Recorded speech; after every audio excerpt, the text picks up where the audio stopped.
बिस्मिल्लाहिर्रहमानिर्रहीम। अस्सलाम वालेकुम स्टूडेंट्स।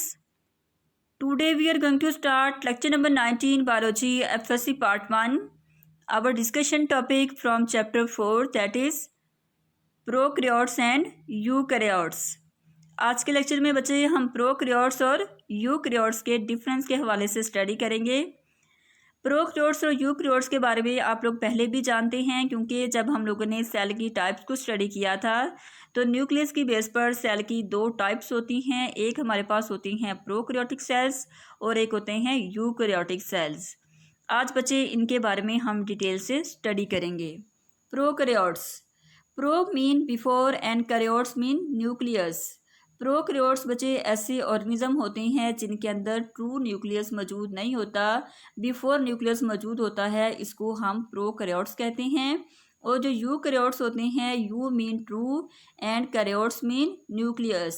यूकैरियोट्स ऐसे ऑर्गेनिज्म होते हैं जिनके अंदर ट्रू न्यूक्लियस, डेफिनेट न्यूक्लियस मौजूद होता है, इसको हम यूकैरियोट्स कहते हैं। अब बच्चे हम इसका जो डिफरेंस है वो देख लेते हैं कि किसकी बेस पर प्रोकैरियोटिक सेल यूकैरियोटिक सेल से डिफरेंट हैं। ये सबसे पहले बच्चे हमारे पास प्रॉपर्टी आ जाती है कि न्यूक्लियर मेम्ब्रेन जो होती है वो प्रोकैरियोटिक सेल्स के अंदर मौजूद नहीं होती, एब्सेंट होती है। मींस बच्चे इनका जो न्यूक्लियस होता है उसके ऊपर कोई न्यूक्लियर मेम्ब्रेन मौजूद नहीं होती। इनका जो क्रोमैटिन मटेरियल होता है वो ऐसे ही साइटोप्लाज्म के अंदर सस्पेंड हुआ होता है। और जो यूकैरियोटिक सेल्स होते हैं इनके अंदर डेफिनेट मीन्स एक प्रॉपर न्यूक्लियस मौजूद होता है। क्योंकि उसके अंदर न्यूक्लियर मेम्ब्रेन मौजूद होती है। जैसे बच्चे आप लोगों ने प्लांट सेल और एनिमल सेल के अंदर देखा हुआ है कि जो न्यूक्लियस होता है वो विजिबल होता है। वो विजिबल क्यों होता है? क्योंकि उसके ऊपर न्यूक्लियर मेम्ब्रेन मौजूद होती है। उसके बाद बच्चे सेकेंड प्रॉपर्टी आ जाती है क्रोमैटिन मटीरियल। अब जो प्रोकैरियोटिक सेल्स होते हैं इनका जो क्रोमैटिन मटेरियल होता है, मींस इनका जो डीएनए होता है वो फ्रीली साइटोप्लाज्म के अंदर सस्पेंड हुआ होता है। क्योंकि इसके ऊपर कोई मेम्ब्रेन मौजूद नहीं होती, तो वो साइटोप्लाज्म के अंदर फ्रीली डिस्पर्स होता है।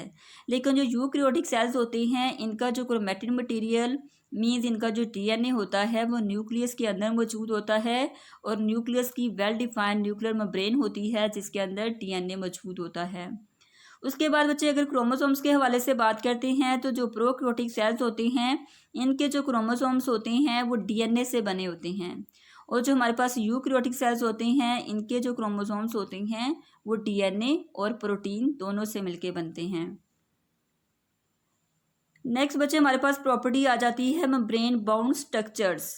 अब जो प्रोकैरियोटिक सेल्स होते हैं इनके अंदर बच्चे कोई मेम्ब्रेन बाउंड स्ट्रक्चर, कोई मेम्ब्रेन बाउंड ऑर्गेनल्स मौजूद नहीं होती। ठीक है, क्योंकि इसके अंदर मेम्ब्रेन ही एब्सेंट होती है, तो मेम्ब्रेन बाउंड कोई भी ऑर्गेनल जो होती है वो प्रोकैरियोटिक सेल्स के अंदर मौजूद नहीं होती।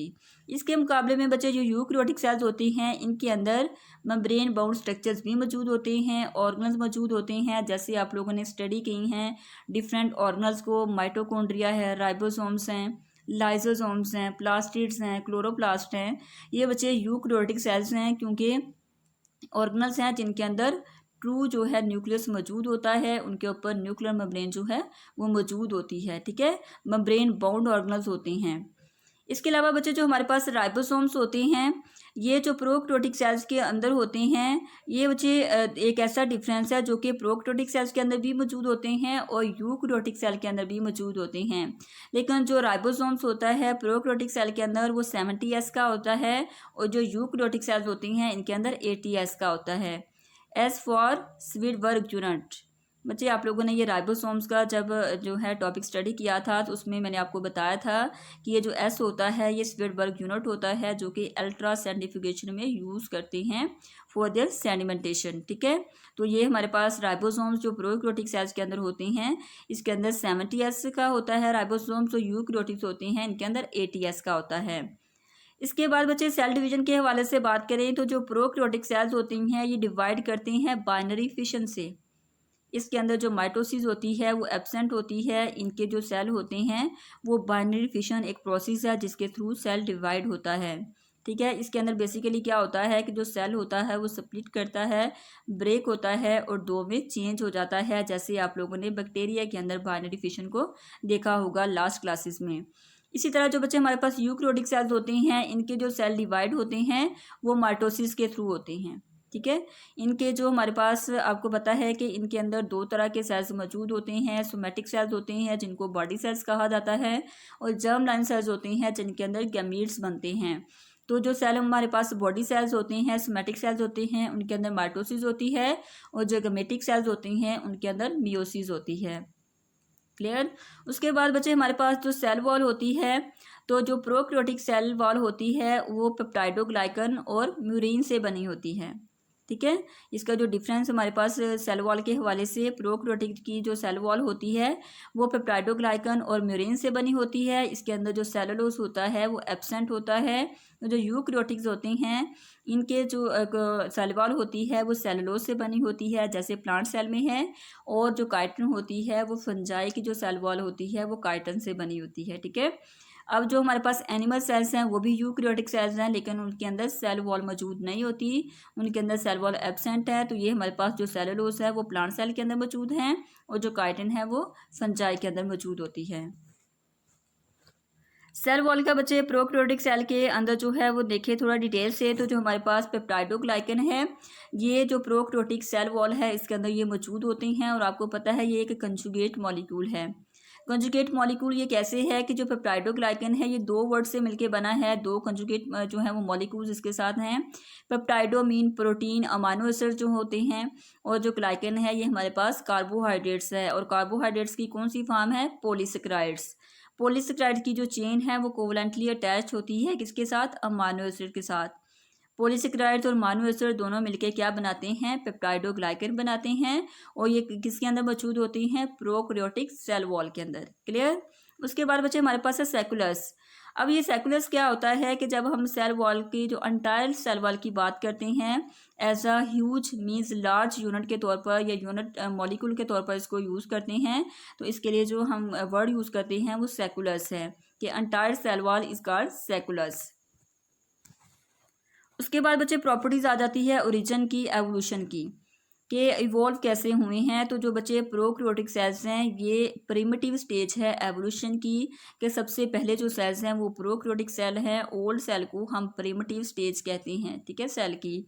और जो हमारे पास यूकैरियोटिक सेल्स होते हैं ये बच्चे अब मोस्ट एडवांस्ड हैं, क्यों, क्योंकि ये बच्चे इवॉल्व हुए हैं किससे, प्रोकैरियोट्स, मीन्स पहले प्रोकैरियोट से यूकैरियोट्स बने हैं। ठीक है, तो ये एक हमारे पास एवोल्यूशन है कि सिंपल से कम्प्लेक्स जो हैं ऑर्गेनिज्म बने हैं, तो इसको हम एवोल्यूशन कहते हैं। क्योंकि बच्चे एवोल्यूशन के बारे में आप जानते हैं कि ग्रेजुअल चेंज होता है किसी भी लिविंग थिंग्स में, जो कि टाइम के साथ आता है। तो सबसे पहले हमारे पास प्रोकैरियोट्स है जिनके अंदर आर्कियो बैक्टीरिया वगैरह आ जाते हैं, और जो इससे जो प्रोकैरियोट्स से यूकैरियोट्स बने थे, और ये हमारे पास जो है सेल की मोस्ट एडवांस फॉर्म है यूकैरियोटिक सेल, और जो प्रोकैरियोटिक सेल है ये प्रिमिटिव है, ओल्ड स्टेज है। इनकी बच्चे एग्जाम्पल में आ जाते हैं जो क्रियोटिक सेल हैं इनके अंदर बैक्टीरिया है, ब्लू ग्रीन जो एल्जी है वो प्रोकैरियोटिक सेल हैं। ठीक है, ये यूकैरियोटिक सेल के अंदर एनिमल सेल्स आ जाते हैं, प्लांट्स हैं, फंजाई है, प्रोटिस्टा। इनके अंदर बच्चे आपको डेफिनेट न्यूक्लियस नज़र आएगा, इनके अंदर डेफिनेट न्यूक्लियस नहीं होता, इनका जो डीएनए होता है वो सस्पेंड हुआ होता है ऐसे ही साइटोप्लाज्म के अंदर। क्लियर। ये बच्चे डायग्राम के हवाले से जो है वो आपको डिफरेंस दिखाया गया है। ये हमारे पास प्रोकैरियोटिक जो है बैक्टीरिया मौजूद हैं, और यूकैरियोट्स के अंदर जो एग्जांपल दी गई है वो प्लांट सेल की दी गई है। यहाँ बच्चे देखिएगा कि ये हमारे पास क्या है, बैक्टीरिया का सेल है। बैक्टीरिया के अंदर और प्लांट के अंदर आप लोगों ने डिफरेंस किस चीज़ का देखना है, न्यूक्लियस के हवाले से। सबसे पहला डिफरेंस, इसका जो डीएनए है इसके ऊपर कोई मेम्ब्रेन मौजूद नहीं है, लेकिन ये जो हमारे पास प्लांट का सेल है ये हमारे पास न्यूक्लियस है। न्यूक्लियस के ऊपर जो आपको विजिबल जो मेम्ब्रेन नज़र आ रही होगी, ठीक है, इसके अंदर जो है वो डीएनए मौजूद है, लेकिन इसका जो डीएनए है वो ऐसे ही साइटोप्लाज्म के अंदर डिस्पर्स होता है। और ये सबसे बड़ा डिफरेंस है प्रोकैरियोट्स में और यूकैरियोट्स में। ठीक है, और इसके ऊपर जो है बच्चे जो है आउटर कवरिंग होती है जिसको कैप्सूल कहते हैं। कैप्सूल के नीचे सेल वॉल मौजूद होती है, और सेल वॉल के नीचे सेल मेम्ब्रेन जो है वो मौजूद होती है। और बच्चे इसके अंदर जो राइबोसोम्स होते हैं वो 70 ईयर्स के होते हैं। ठीक है, और ये जिसका फ्लैजेला है जिसकी वजह से जो बैक्टीरिया सेल्स हैं वो मूव करते हैं। अब ये जो हमारे पास यूकैरियोटिक सेल के अंदर एग्जांपल आपको दी गई है वो प्लांट सेल की है। इसके अंदर आपको विजिबल न्यूक्लियस नज़र आ रहा है, और बच्चे डिफरेंस देखिएगा कि इसके अंदर आपको मेम्ब्रेन बाउंड ऑर्गेनल्स नज़र आ रही हैं। लेकिन आपको यहाँ प्रोकैरियोटिक सेल के अंदर कोई नज़र नहीं आ रही, ठीक है। तो हमने स्टार्ट में क्या बात की थी कि प्रोकैरियोटिक सेल के अंदर जो है वो मेम्ब्रेन बाउंड स्ट्रक्चर मौजूद नहीं होते। तो ये देखिए बच्चे, इनके अंदर ऑर्गेनल्स मौजूद हैं, जैसे ये गोल्जी अपरेटस है, क्लोरोप्लास्ट है, राइबोसोम्स मौजूद हैं, एंडोप्लाज्मिक रेटिकुलम है, ठीक है। ये डिफरेंट जो आपको ऑर्गेनल्स इसके अंदर नज़र आ रहे हैं, ये सारे जो है मेम्ब्रेन बाउंड जो है ऑर्गेनल्स होते हैं, जो कि जिसके अंदर क्या होता है कि जो यूकैरियोटिक सेल्स के अंदर ये मौजूद होते हैं। क्लियर। ये था बच्चे आज का आपका लेक्चर, और आप लोगों का ये डिफरेंस है प्रोकैरियोट्स और यूकैरियोट्स का, और ये लास्ट टॉपिक है आपके चैप्टर का। यहाँ पे आपका जो चैप्टर है वो फिनिश हुआ चाहता है।